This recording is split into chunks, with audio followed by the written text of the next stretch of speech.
भक्तों, आप सबको राधे राधे। मैं आपको भाद्र मास की कृष्ण पक्ष की अजा एकादशी कथा सुना रही हूँ। यह कथा भगवान कृष्ण राजा युधिष्ठिर को सुना रहे हैं। यह कथा इस प्रकार है। भगवान श्री कृष्ण कहते हैं, राजन ध्यान से सुनो। भाद्रपद में कृष्ण पक्ष की एकादशी का नाम अजा है। वह सब पापों का नाश करने वाली है। जो भगवान हरि का पूजन करते हैं और एकादशी का व्रत करते हैं, उनके सारे पाप नष्ट हो जाते हैं। पूर्व काल की बात है।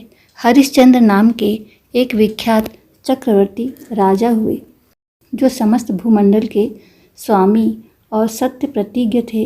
एक समय किसी कर्म का फल भोगने के लिए उन्हें अपने राज्य से भ्रष्ट होना पड़ा।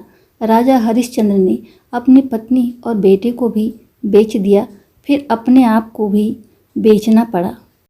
पुण्यात्मा होते हुए भी उन्हें चंडाल की दास्ता करनी पड़ी। मुर्दों का कफन लिया करते थे। इतना दुख पाने के पश्चात भी हरिश्चंद्र अपने सत्य से विचलित नहीं हुए। इस प्रकार चंडाल का काम करते करते अनेक वर्ष बीत गए। इससे राजा हरिश्चंद्र को बड़ी चिंता हुई। वे मन ही मन दुखी होकर सोचने लगे कि क्या करूं, कहाँ जाऊं, मेरा उद्धार कैसे होगा। इस प्रकार राजा हरिश्चंद्र चिंता में डूब गए। राजा को चिंता में जान एक मुनि उनके पास आए। वे महर्षि गौतम थे। महर्षि को आया देख राजा ने प्रणाम किया और हाथ जोड़कर अपना सारा दुखमय वृतांत सुनाया। राजा की बात सुनकर गौतम ऋषि ने कहा, राजन, भाद्रपद माह की कृष्ण पक्ष में अत्यंत कल्याणमयी अजा नाम की एकादशी आ रही है, जो पुण्य प्रदान करने वाली है।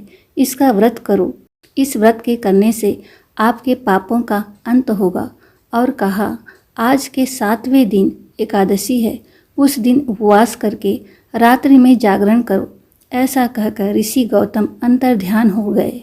मुनि के कहे अनुसार राजा हरिश्चंद्र ने एकादशी का व्रत विधि विधान से किया। उस व्रत के प्रभाव से सारे दुखों से पार हो गए। उन्हें पत्नी और पुत्र भी मिल गए। आकाश में ढोल नगाड़े बजने लगे। देवलोक से फूलों की वर्षा होने लगी।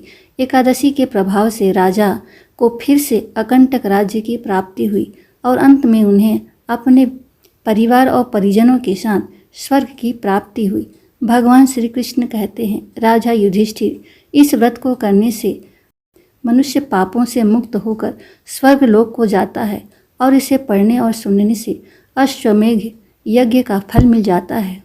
ओम नमो भगवते वासुदेवाय नमः।